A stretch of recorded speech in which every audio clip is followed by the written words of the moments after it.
Good morning, all. We are back in Revelation, and I must say, I have been so excited to be doing Revelation. 50 years ago, a pastor preacher doing Revelation, well, they may have got excited, but I don't believe they would have had the illumination on Revelation that we have now. They may have had an inkling, but as we look at Revelation, we see all around us the things that Revelation talks about is actually unfolding.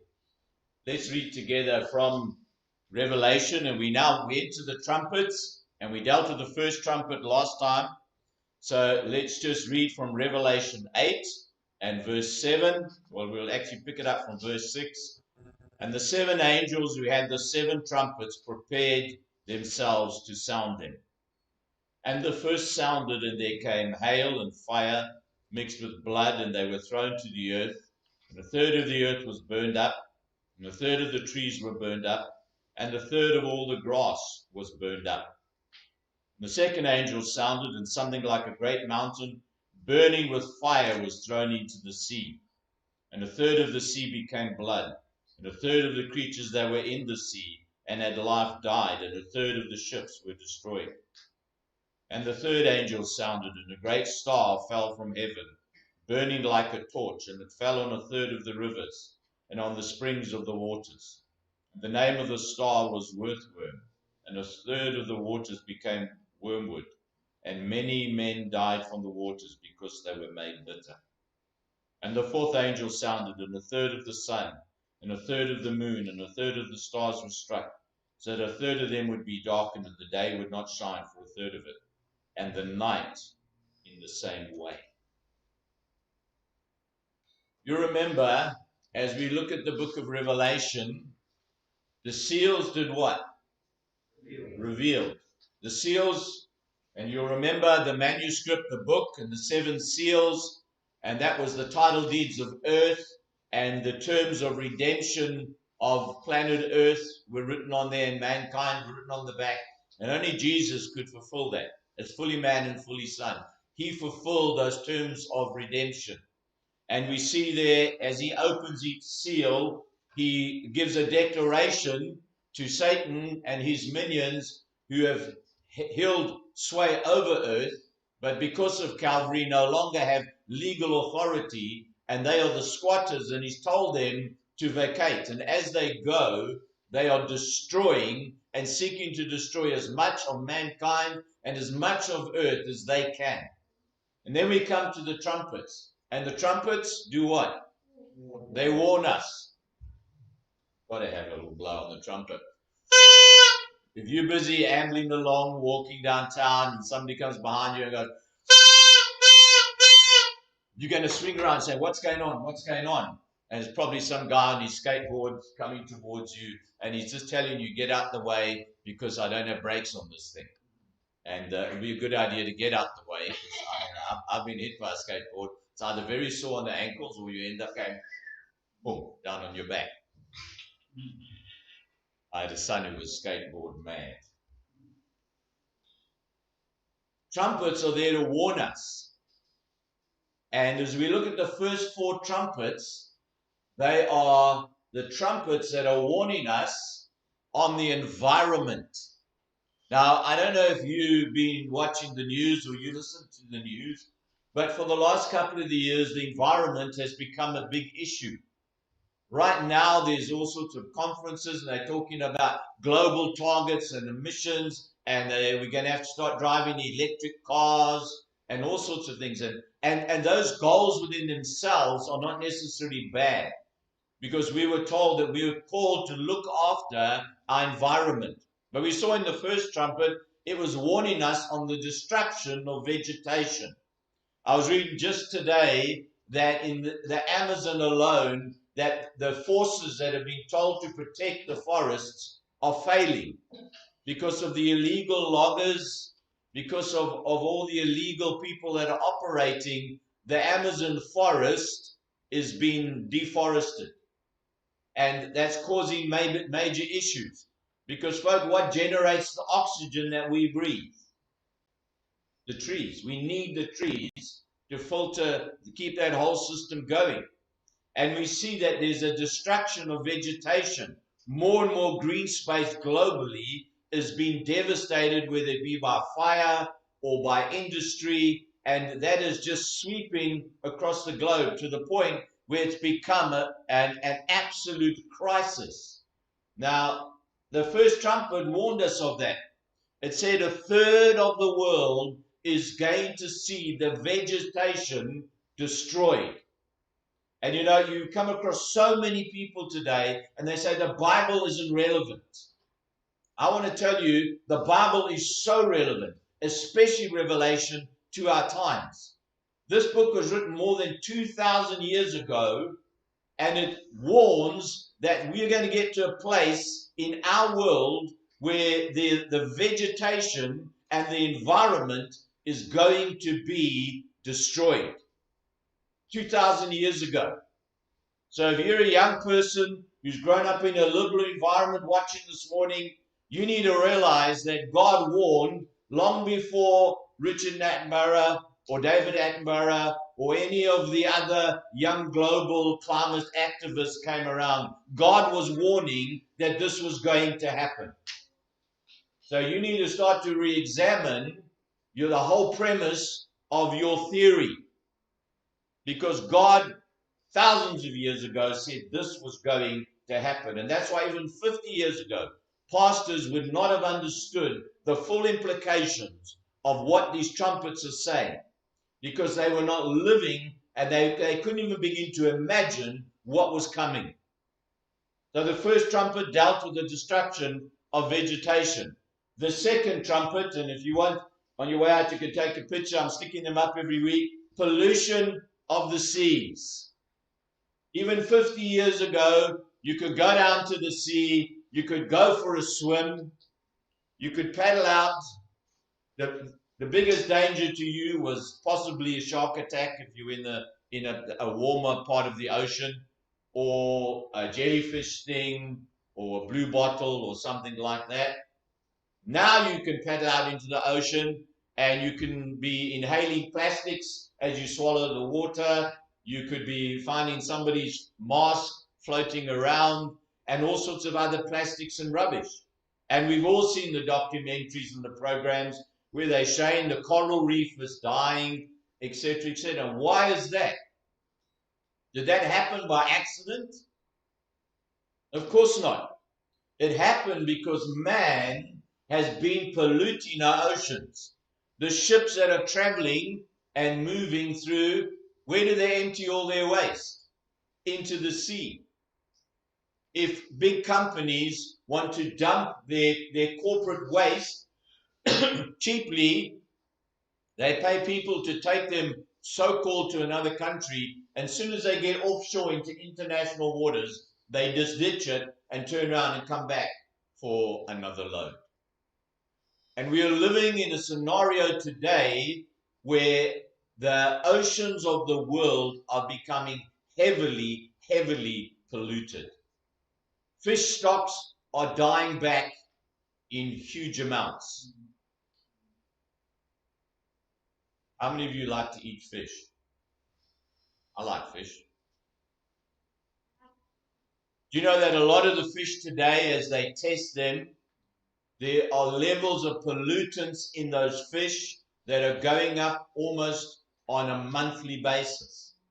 In certain parts of the world, they're really warning you, be careful of buying tuna because the mercury levels are so high. The same thing's happening with salmon, two of the staple fish species, tuna and salmon. How is that mercury getting into the water? Dumping, washing down the rivers into the seas from industry. Now, we can be very naive and say, well, it's all happening accidentally. A company or a factory or a captain of a ship may accidentally drop something in the sea. But the reality is, it's not an accidental thing. It is perfect, purposeful, and it's planned because it's cheap and it's easy. And if you own a business, something that is cheap and easy means you get more profit in your pocket. And remember, we go back to the seals. Remember the cycles that we were dealing with here? What was number one? Conquest. And that leads to war, power. That leads to war. And you got physical wars, you got economic wars, you got all sorts of things. And that leads to famine. And what does famine drive people to do? It drives them to do silly things. I grew up in Southern Africa, and at the moment, there's a major problem with poaching, especially for elephant, lion, and rhino. And a poacher will come across from the neighboring country or even from within the country into the big reserves that they're trying to preserve the wildlife, and they will poach them. And they will take that ivory or that rhino horn that they've poached, especially the rhino horn, and that will sell. They say one rhino horn can sell for between 500,000 to $1 million US in China or in Asia. So a guy sitting in his village who's in famine, his land has been devastated, there's been fires, there hasn't been any rain, things are in a bad state because the whole environment is a mess. And somebody comes to him and said, we'll give you $1,000 US to go and poach a rhino for us. And they snap it up. They know they may get caught, they know they may get shot, but they're prepared to take the risk because the famine drives them forward to do that. And you know, $1,000 US in some of those countries will feed the guy's family for a year. So they will take the chance. But who's the real evil behind that?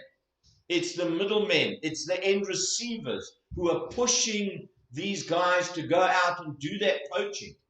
Because they're the guys that are making the big money at the end of the day. They'll pay him $1,000 US and they will sell it for between $500,000 to $1 million US. Big money, people. Huge power.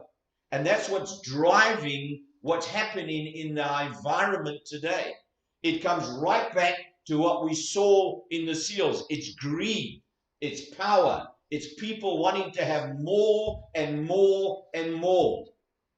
And we are seeing today people who are running around and they're saying, we need to do this to save our environment, and we need to do that to save our environment, we need to do this. And that's all good. But they're not dealing with the real cause. And that's why we see these trumpets in Revelation. They are warnings from God to say, man, you are destroying your environment. Your sin, your rebellion against me. I created the world for you. I gave you dominion over it. You passed that away to Satan. You desired to do your own thing. And man is running around right now trying to use all their ingenuity to save the planet. And as I said, that's not a bad thing. But you know what the Bible tells us? It's never going to be enough. I don't want to be the bearer of bad news, but that's the reality. It's never going to be enough. Because for every single good thing we do, there is a mountain of evil out there that are seeking to do exactly the opposite because they want to get rich. At the moment, a certain car manufacturer, who I won't mention live, has had to stop production. Why? Because they can't get the microchips that they use to produce their thing. Why can't they get the microchips? Because the rare minerals that are needed are not readily available. And there's huge competition for those rare minerals needed to continue to feed the lifestyle. I meant to have my cell phone out too. We've all got mobile phones. We've all got tablets. All of those contain those rare minerals. And the demand is not getting less, the demand is getting more. We go to electric cars, the demand for those rare minerals are going to be more. We're going to need to produce more electricity in order to charge our cars if we're not putting petrol or diesel in them. So there's going to be that demand for those rare minerals. And they are in short supply.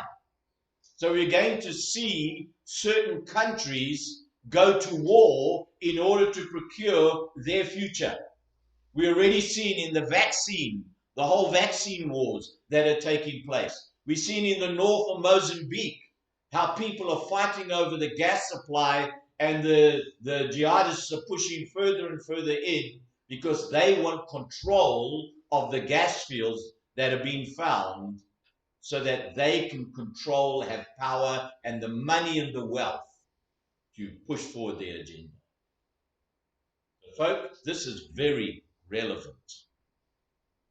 We are living right through what Revelation warns about now.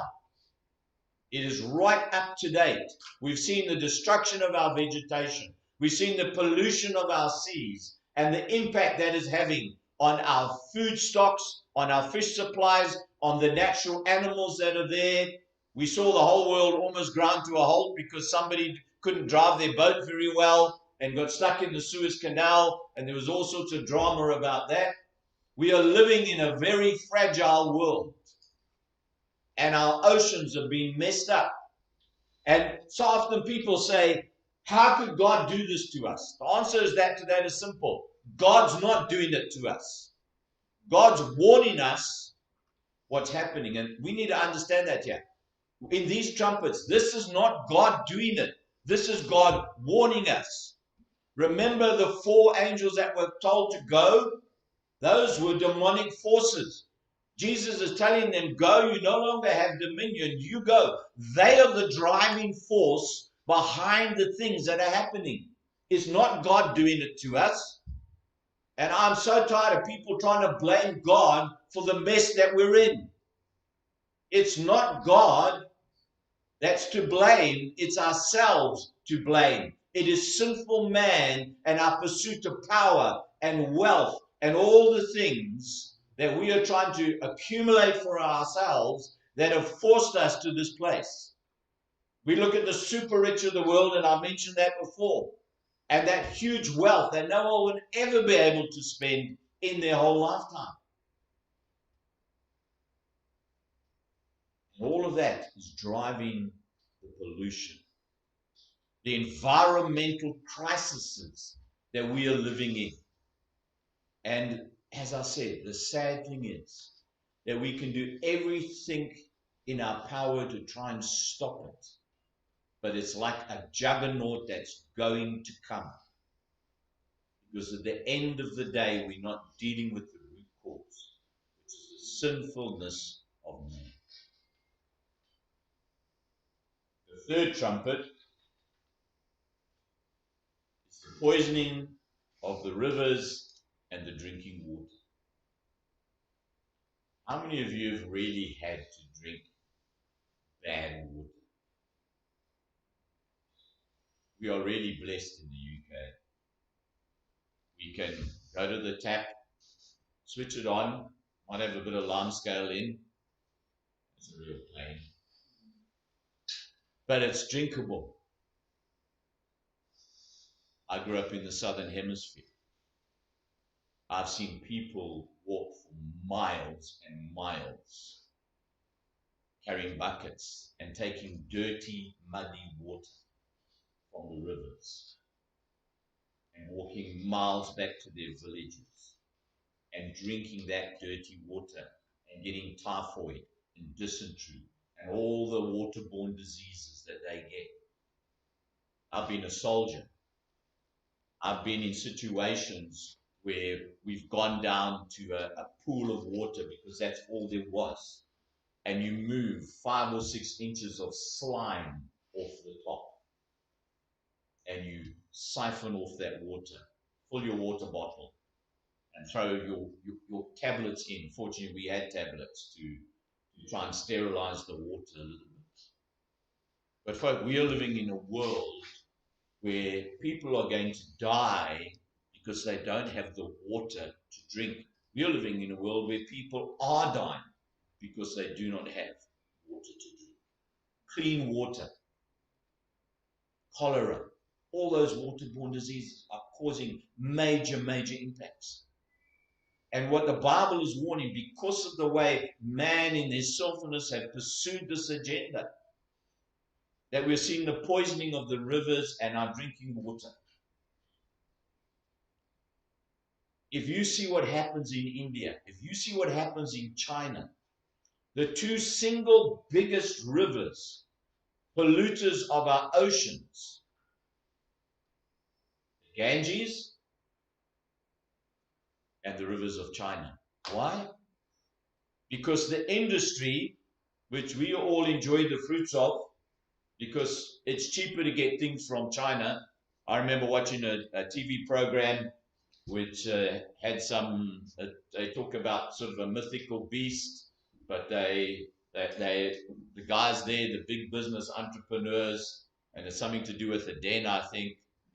And I remember the one guy who's been on the program right from the beginning saying to somebody, why on earth would you manufacture it in the UK when I could take it across to China and get it made for a fraction of the cost? What happens in China? Are they worried about the environment? I read in the news just yesterday, they said that unless India or China sign up to the whole global thing, it's not going to work, because they are the two single biggest polluters of the whole environment. So they're in China, they're turning out cheap stuff. And they're pouring, where's all that waste going? It's going into the rivers, poisoning the water. Up in Zimbabwe, all the illegal diamond and gold mining that's happening there. Guys are digging their own little holes. And what are they using as part of their process? They're using mercury, or they're using arsenic. And all of that's being washed into the drinking water. And people are getting sick. Then something like COVID comes through. And there's a lot of speculation, where did that really come from? And it causes devastation. Look what's happening in India right now. And a lot of that is happening because the people's immunity systems are so low, because they've been drinking filthy, dirty water. So many other factors. But you see the relevance of what the trumpets are warning us about. This is right up to date. This is what's actually happening right now. The fourth trumpet speaks of the pollution and destruction of the atmosphere. Think about before lockdown, when you looked up in the sky, what did you always see across the sky? Trails of aircraft. Many, many, many aircraft trails. During lockdown, when there were no flights, you could walk outside, and if you were fortunate, you would occasionally see one trail. But most of the time, the skies were clear. You could hear the birds. They say the wildlife made a comeback. The old hedgehogs were out. The birds were back. You could actually hear the birds. There weren't that many cars on the road. You could take a walk out with your family without going because of all the pollution around you. But the moment things start opening up, you look up at the skies now and suddenly you see it's all back. And folk, the fourth trumpet warns of pollution and the destruction of our atmosphere. The ozone layer, that which keeps us safe from the sun and allows that oxygen to move freely, that's been depleted. It's been depleted. What's behind it?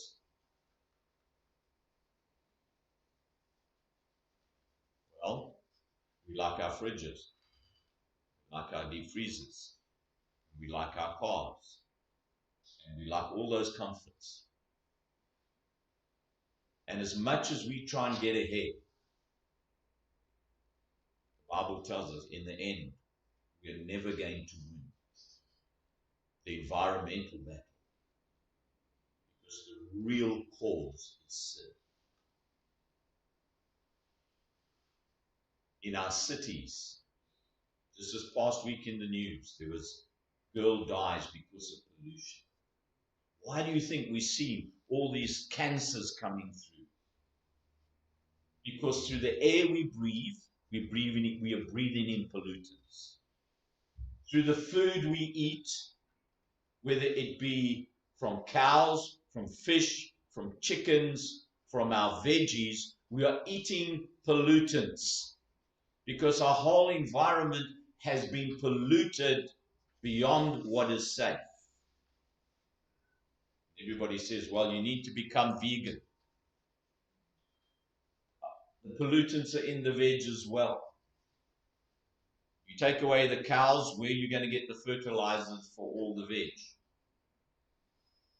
And the sheep, the natural fertilizers. We're living in a catch-22 situation. And that's what the first 4 trumpets are warning us about. God is saying, man, you chose to do your own thing. Now you're bringing about the destruction of vegetation. You've polluted your seas. You're poisoning your rivers and your very drinking water. And you're polluting the very atmosphere that you breathe. Plastics in the oceans is a massive thing. I got a plastic water bottle this morning. I only use them in church. At home, I always have either glass or copper. No. Because I've done my research. What happens with the water in this plastic bottle if left in the sun for even a couple of hours? The plastic leaches pollutants, cancer-causing pollutants. We open it, we have a drink. That doesn't kill us straight away, but over time, it starts to actually build up. Folk, it's become such an acceptable part of our lives. Now, I'm not beating a drum for the environment here. God knew exactly what was going to happen with the environment. I'm not saying we need to stop driving our cars, we need to stop using our cell phones. I'm not saying any of that. Because the bottom line is, God's warning us that mankind, under that demonic influence of those demonic angels that are pushing all these agendas to destroy the world, it's going to come to fruition. The end's going to come. So whether we stop drinking from a plastic bottle, that's a personal thing. If you want to remain healthy, it might be a good idea. But what God is actually saying here is that our environment is dying. And it's dying because of sin. It's dying because of the way mankind has been treating the environment. And they are driven by those demonic forces which stand behind the backstage. Tell you, you need to get richer. You need to have more money. You need to do this. You need to pay your workers less. You need to pour your waste into the rivers. You need to have more flights, because more flights mean more money. So that vicious circle goes on. And remember, when we looked at the seals, as we get closer to the end times, things start to accelerate. And soon there's going to be wars over the rare minerals. Soon there's going to be wars over water rights. There's going to be all those things are going to happen. And Revelation is warning us about that. And saying, this is going to happen. This is not God doing it. This is man that's done it. God is just warning us. 50 years ago, if I'd have preached this message, most people would have looked at me and would have said, you got a few canaries loose upstairs. Because we were not seeing the impact that was happening. So they were coming up with all sorts of ideas about what these trumpets really mean. But we are living it right now. And that's why I said last week, you want to open an environmental question. Say to the non-believer, do you know the Bible? Have you heard about the environment? Have you been following the conference and all the global climate goals? Yeah, it's terrible. We need to do something. Well, actually God warned about it 2,000 years ago. Huh? There's no God. Well, actually there is. In his book, this is what he said. And this is why we're dealing with it. And you know why we won't win on the environmental front? Ultimately, because of the sin of man. If we don't deal with the root cause. That's why these trumpets are warning. It is a call for man to repent, to come back to the Savior all over again. The next two trumpets, we move from the environment into humanity. And those are what they call the woe trumpets. So if this has made you feel a bit blue this morning, the next two are woe, woe, woe. Now, that sounds quite depressing, doesn't it? But as believers, we don't need to be depressed. Because we know the King of Kings. We know the one who took the scroll and opened all these seals and said to the squatters, go. We know the one who holds us in the palm of his hand. We know the one who's going to come again and gather all the believers to himself. So, though it's bad news now, we know who wins in the end. And that's what the seventh trumpet looks at, is the victory of Christ. We know who wins. What this is warning us to do is that as we're out there, as we're interacting with people, is to remind them that there's an agenda behind the agenda. And that agenda behind the agenda is the destruction of the world. And behind that stands Satan and all his minions. And they're using all these different things to drive that agenda because they want to hurt God as much as possible. I tell you what, sometimes I wish we had our own Christian TV station because we could be out there every single day just interacting with the environment. Those secularists that say the problem is man. Yes, the problem is man. But man's not going to stop doing what man does because of sin. The super wealthy driving forward. In order to make cardboard, you need trees. How many of you have a problem getting rid of your Amazon boxes every week? Because we're all shopping online now, the vast majority of people. And that Amazon pile started off as one little box. Then it went to 2 boxes. Then it went to 3 boxes. And now you've got a mountain of cardboard every 2 weeks that you have to put out on the pavement. How many? Yeah. I mean, we got something this week that was like about this big. You want to know the size box they sent it in? Couldn't believe it. It was massive. And about half a tree of brown paper stuck in it, stopped rattling around. You find we live in a world where people, they don't really care because they want to make the sale. They want to get the profit. And that's what Revelation is warning us. 4 trumpets. First 4 look at the environment and say we're destroying the vegetation. We are polluting the seas. We're poisoning our rivers.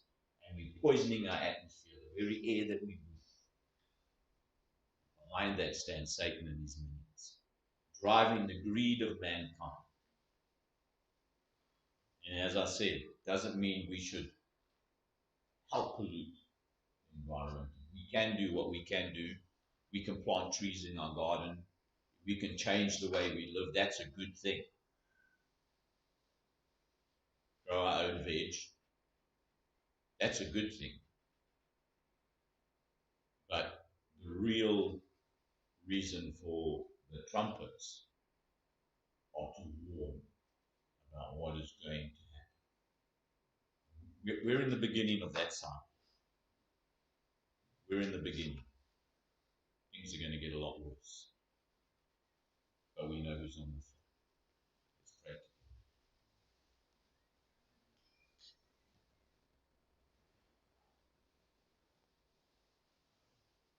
Father, as we look at these spotlights on Revelation, we've seen 7 letters to the 7 churches and how compromise pushed through into 80% of the church.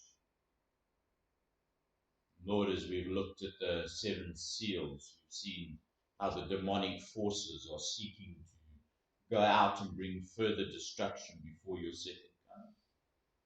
Lord, as we move into these trumpets, you're warning us that our environment is under threat and that the greed and sin of man is driving that. And Father, ultimately we get to the bowls. You remind us again that ultimately you will not allow this to continue indefinitely.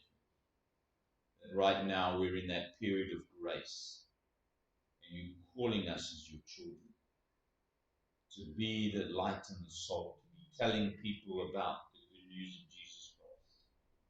And Lord, 20 years ago, I never ever viewed Revelation as an evangelism outreach tool.